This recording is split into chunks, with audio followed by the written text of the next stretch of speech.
नमस्कार बच्चों, मैं राम ज्ञान यादव, हिंदी शिक्षक। बच्चों, आज हम लोग हिंदी व्याकरण से अंतिम टॉपिक जो है रस पढ़ेंगे, जो आप लोगों के पाठ्यक्रम का अंतिम टॉपिक है। इससे पहले आप लोगों ने वाक्य, वाच्य और पद परिचय पढ़ लिया है और अब रस हम पढ़ेंगे और इसके बारे में जानेंगे, जिससे हम लोग के एग्ज़ाम में 4 या 5 नंबर के क्वेश्चन आते हैं। तो यह जो है पढ़ेंगे हम लोग और इसके बारे में जानेंगे। सबसे पहले तो हम बता दें बच्चों कि रस क्या होता है। रस जो है वह एक प्रकार का आनंद है। जो भी हम गद्य या काव्य, जो भी रचना पढ़ते हैं, तो उससे हमारे हृदय में जो अनुभूति होती है, उसे पढ़ने या देखने के बाद वह जो है रस कहलाता है। जिस आनंद की अनुभूति होती है उसको पढ़ने के बाद, किसी रचना को पढ़ने, सुनने तथा किसी नाटक को देखने पर पाठक या श्रोता को जिस आनंद की अनुभूति होती है उसे रस कहते हैं। तो रस का शाब्दिक अर्थ है आनंद, अर्थात जब हम किसी कहानी, कविता, नाटक, उपन्यास, फिल्म आदि को पढ़ते, देखते या सुनते हैं, तब पाठक, श्रोता या दर्शक को जिस सुख, दुख एवं आनंद की अनुभूति होती है वही काव्य में रस कहलाता है। तो सबसे पहले तो बच्चों रस का शाब्दिक अर्थ जो है, रस का परिभाषा जो है, यह आप लोगों को समझ में आ गया होगा। अब हम लोग देखेंगे रस के अंग, कौन कौन से अंग होते हैं रस के, इसके बारे में हम लोग देखेंगे। तो रस के 4 अंग होते हैं: अस्थाई भाव, विभाव, अनुभाव और संचारी भाव या व्यभिचारी भाव। तो रस की जो है, चूँकि यहाँ रस के 9 प्रकार बताया गया है, लेकिन रस के 11 प्रकार होते हैं, जो बाद में बढ़ के 11 प्रकार हो गए। ऐसे सबसे पहले तो नाट्य शास्त्र में रस को 8 प्रकार बताया गया है। जो ग्रंथ नाट्य शास्त्र है, जिसके रचनाकार भरत मुनि हैं, उन्होंने रस के 8 प्रकार माने हैं। एक 9वां रस जो शांत रस है, उन्होंने इसे कोई स्थान नहीं दिया है और वे 8 ही रस को माने हैं। बाकी अन्य कुछ विद्वानों ने जो है 9 रस माने हैं। शांत रस को भी एक रस के अंतर्गत मानते हैं। और बाद में जो है कुछ और विद्वानों ने 2 और रस बढ़ा दिए, एक वात्सल्य रस और एक भक्ति विषयक रस, जिसके बारे में हम लोग आगे पढ़ेंगे और जानेंगे। तो सबसे पहले रस के जो 4 अंग होते हैं, अस्थाई भाव, विभाव, अनुभाव और संचारी भाव, इसके बारे में जानेंगे। उसके बाद हम लोग आगे रस के प्रकार के बारे में जानेंगे। तो अस्थाई भाव क्या होता है? सबसे पहले तो अस्थाई भाव वह होता है जो मनुष्य के हृदय में हमेशा से विराजमान रहता है और अनुकूल परिस्थिति पा करके वह जागृत होता है। अनुकूल परिस्थिति से तात्पर्य यह है कि जब हमें किसी सुख या दुखद घटना के बारे में जानकारी मिलती है तो हम दुखी होते हैं, शोक का भाव प्रकट होता है हमारे हृदय में। जब कोई खुशी की समाचार मिलती है, बहुत ही खुशी की बात होती है, तो हमारा मन खुश हो जाता है। तो हमारे अंदर जो भाव खुशी का जागृत होता है वही अस्थाई भाव होता है। और वह अस्थाई भाव हर मनुष्य के हृदय में जन्म से लेकर मृत्यु तक विराजमान रहता है। और जब ये अनुकूल परिस्थिति मिलती है तो वह जागृत होता है। और ये इन अस्थाई भावों की संख्या 9 होती है। इसके बारे में हम लोग विस्तार से पढ़ेंगे। तो एक बार और अस्थाई भाव के बारे में हम बता दे रहे हैं कि मनुष्य के हृदय में सदा से विराजमान रहने वाले भाव जिनसे हम अपनी भावनाएं प्रकट करने में समर्थ रहते हैं उन्हें अस्थाई भाव कहते हैं। अस्थाई भाव की संख्या 9 मानी गई है, जो इस प्रकार है। रति, रति का मतलब होता है प्रेम या अनुराग, किसी के प्रति प्रेम। यह जो है श्रृंगार रस का अस्थाई भाव है। रस के बारे में पढ़ेंगे तो हम इसको बताएंगे। तो संक्षेप में जो है अस्थाई भाव जो 9 होते हैं उसको हम बता दे रहे हैं। रति शोक, हास, क्रोध, भय, उत्साह, विस्मय, विस्मय या आश्चर्य, जुगुप्सा या घृणा, संतान विषयक रति, स्नेह, और ईश्वर विषयक रति, देवरति। यह जो है पहला जो रति बताए हैं उसी में जो बाद में 2 और रस के संख्या बढ़ाई गई है, वात्सल्य रस और भक्ति रस, उसके रति ही ये अस्थाई भाव होता है। तो इस प्रकार जो है 9 अस्थाई भाव होते हैं। आगे जो है विभाव क्या है, सबसे पहले हम एक उदाहरण देते हैं। रस क्या मतलब होता है, जो जिस आनंद की अनुभूति होती है। जब सब रस का शाब्दिक अर्थ है आनंद, अर्थात जब हम किसी कहानी, कविता, नाटक, उपन्यास को पढ़ते हैं तो उससे जो आनंद की अनुभूति होती है वही रस होता है। अब रस के जो अंग हैं अस्थाई भाव, विभाव, अनुभाव और संचारी भाव, इसमें अस्थाई भाव के बारे में तो हम बता दिए।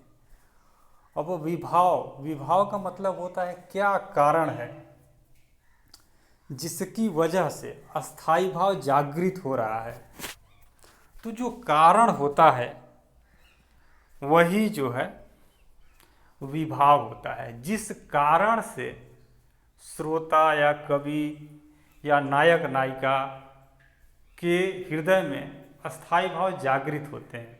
इसका एक उदाहरण हम लेते हैं, श्रृंगार रस का एक उदाहरण लेते हैं। नायक नायिका 2 लोग हैं। नायक के मन में नायिका के सुंदरता को देख करके नायक के हृदय में रति नाम का अस्थाई भाव जागृत होता है। नायक के हृदय में प्रेम का भाव जागृत होता है। तो अस्थाई भाव जो है वह रति है, लेकिन क्या कारण है जिसकी वजह से उसके हृदय में अस्थाई भाव जागृत हुए हैं, वह विभाव है। विभाव 2 प्रकार के होते हैं, आलंबन और उद्दीपन। तो हम कारण की बात कर रहे हैं। तो नायक के हृदय में अस्थाई भाव जागृत हुए हैं रति नाम का, नायिका की सुंदरता को देख करके। तो कारण यह है कि नायिका जो है सुंदर है, उसकी सुंदरता को देख करके नायक के हृदय में रति नाम का अस्थाई भाव जागृत हुआ है। तो विभाव जो है वह कारण को कहते हैं। विभाव 2 प्रकार के होते हैं, आलंबन और उद्दीपन।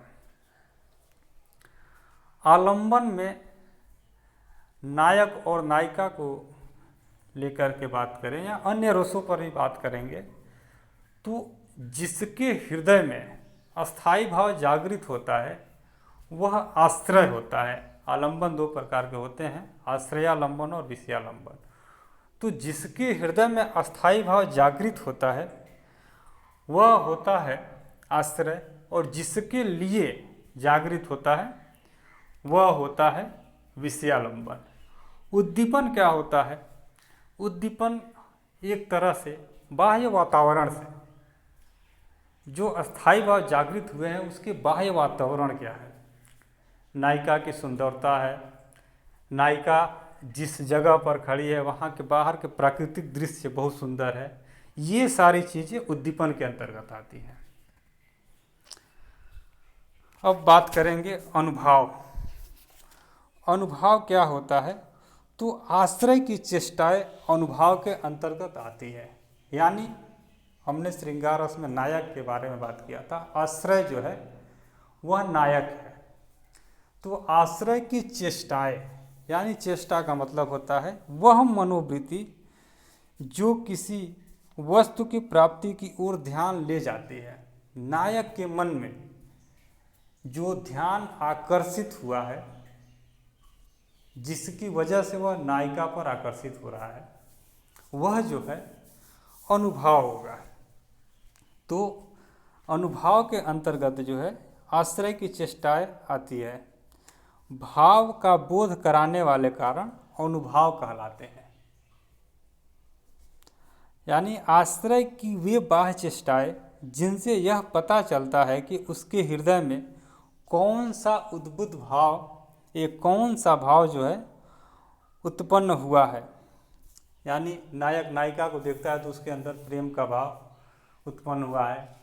अगर नायक को जो है युद्ध भूमि में जाना है, उसके अंदर उत्साह उत्पन्न हो रहा है, तो यहाँ पर हमें जो देखने से पता चलेगा कि उसके अंदर जो है उत्साह की भावना उत्पन्न हुई है। तो ये सारी जो अंदर की चेष्टाएं हैं आश्रय की, नायक की, नायिका भी आश्रय हो सकती है। जब नायिका नायक की तरफ आकर्षित होती है तो वहाँ आश्रय नायिका होगी। यानी जो जिसके अंदर अस्थाई भाव जागृत होता है वही जो है आश्रय होता है। तो आश्रय की चेष्टा जो है वह अनुभाव होती है। अब संचारी भाव, संचारी भाव क्या होता है? तो अस्थाई भाव को पुष्ट करने वाले संचारी भाव कहलाते हैं, जिससे इस बात की पुष्टि होती है कि इनके अंदर कौन सा अस्थाई भाव जागृत हुआ है, इसका कारण क्या है, हमें देखने से पता चलता है, पुष्टि होती है कि इनके अंदर अस्थाई भाव जागृत हुई है। वीर रस की उत्साह का भाव जागृत हुआ है, या आश्चर्य का या घृणा का भाव जागृत हुआ है, जिससे पुष्टि होता है, वह होता है संचारी भाव। संचारी भाव की संख्या 33 होती है, जो एक रस के अस्थाई भाव में कई संचारी भाव होते हैं, 3-4 संचारी भाव हो सकते हैं। जैसे श्रृंगार रस है, इसका अस्थाई भाव जो है रति होता है। इसको कैसे हम पहचानेंगे? तो नायक के अंदर अस्थाई भाव जागृत हुआ है तो वह खुश होगा, हर्ष उसके अंदर आएगी। हर्ष की भावना से हमें पता चलेगा कि इन्हें जो है रति नाम का अस्थाई भाव जागृत हुई है। स्मृति वगैरह।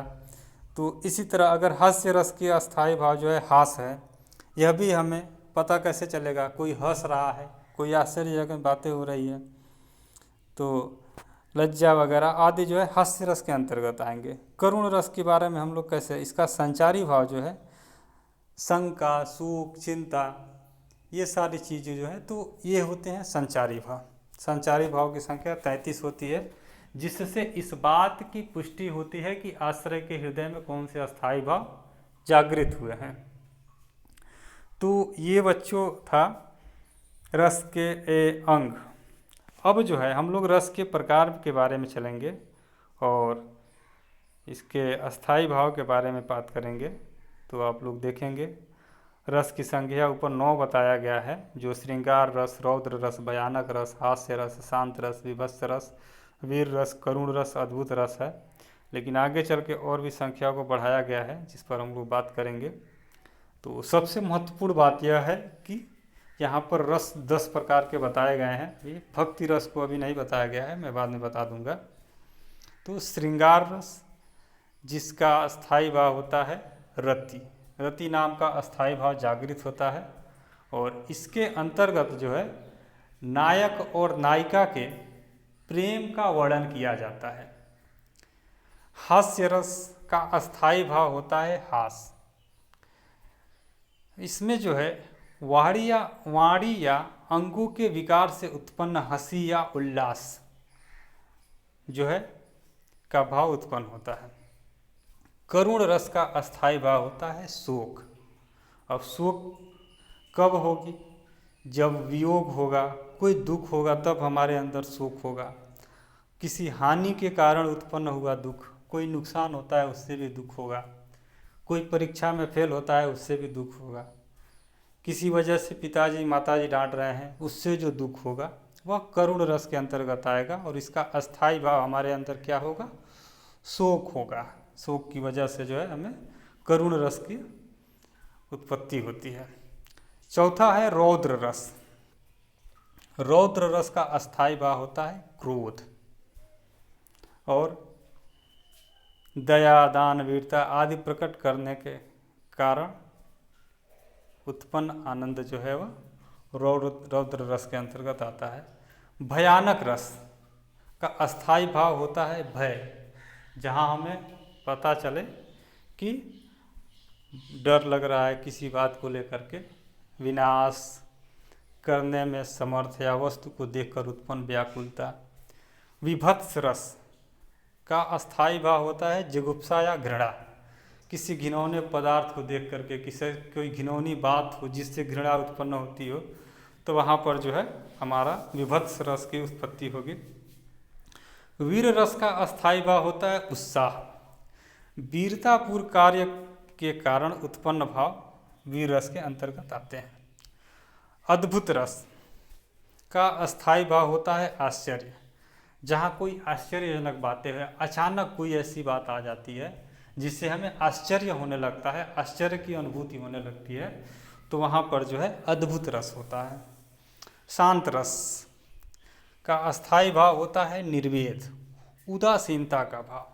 शांत रस उन लोगों में पाया जाता है जो संत महात्मा होते हैं, जिन्हें देश के दुनियादारी से कोई मतलब नहीं है, अपना एक शांति का मार्ग बना लेंगे, तपस्वी का जीवन व्यतीत करने लगेंगे, ब्रह्मचर्य धारण कर लेंगे, उनके अंदर जो है शांत रस होगा, वे हमेशा शांत रहेंगे, ईश्वर के ध्यान में लीन रहेंगे।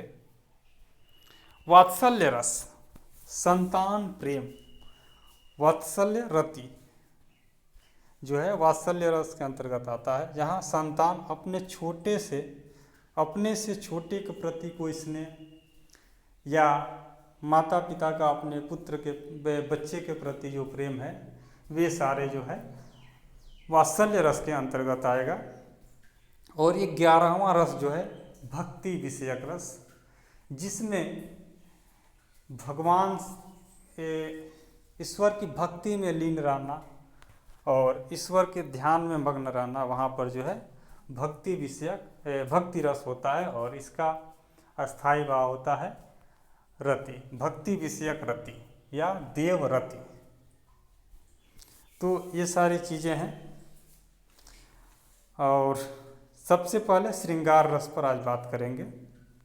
श्रृंगार रस का अस्थाई भाव रति होता है, और श्रृंगार रस के 2 भेद होते हैं, संयोग श्रृंगार और वियोग श्रृंगार। श्रृंगार रस होता क्या है, जहाँ नायक या नायिका नायक और नायिका की मिलन के बारे में या दूर होने पर नायक और नायिका के प्रति प्रेम का जो भाव उत्पन्न होता है, वह होता है श्रृंगार रस। श्रृंगार रस 2 प्रकार के होते हैं, संयोग श्रृंगार और वियोग श्रृंगार। संयोग श्रृंगार क्या होता है, जहाँ पर नायक नायिका के बीच मिलन का भाव दिखाया जाता है, सुखी पूर्वक रहने का भाव दिखाया जाता है, वहाँ पर होता है संयोग श्रृंगार रस। और जहाँ पर वियोग श्रृंगार क्या होता है, तो जहाँ नायक नायिका में परस्पर उत्कट प्रेम होने के बाद भी उनका मिलन नहीं हो पाता है, और वे एक दूसरे से मिलने के लिए मिलना चाहते हैं लेकिन मिल नहीं पाते हैं, वह जो होता है वह होता है वियोग रस। इसके अंतर्गत विरह से व्यथित नायक नायिका के मनोभावों को व्यक्त किया जाता है। इसके कुछ उदाहरण दिए गए हैं। बाहर से कहाँ से बंद हो गया, चलिए आ रहे हैं, हम 5 मिनट में आ रहे हैं। तो वहाँ पर जो है वियोग श्रृंगार रस होता है। अब यहाँ पर हमने 2 उदाहरण दिया है, इसे आप लोग देखेंगे। ये ऊपर जो है, एक जंगल है तेरी आँखों में जहाँ मैं राह भूल जाता हूँ, तू किसी रेल से गुजरती है मैं किसी पुल सा थरथराता हूँ। और दूसरा उदाहरण है, कहत नटत रिझत खिजत मिलत खिलत लजियात भरे भवन में करत है नैनन ही सो बात। यह जो है रीतिकाल की बहुत ही प्रसिद्ध पंक्ति है। दूसरा, कहत नटत रिझत खिजत मिलत खिलत लजियात भरे भवन में करत है नैनन ही सो बात।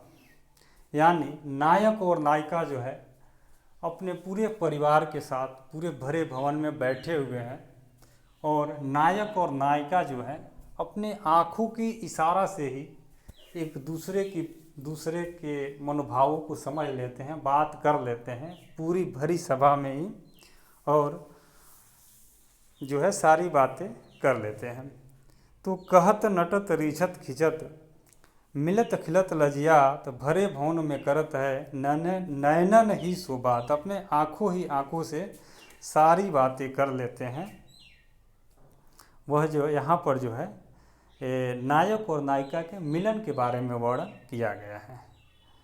अब हम एक वियोग रस के उदाहरण के बारे में बात करेंगे। ये देखेंगे आपको। मिला कहाँ वह सुख जिसका मैं स्वप्न देख कर जाग गया, आलिंगन में आते आते मुस्करा कर जो भाग गया।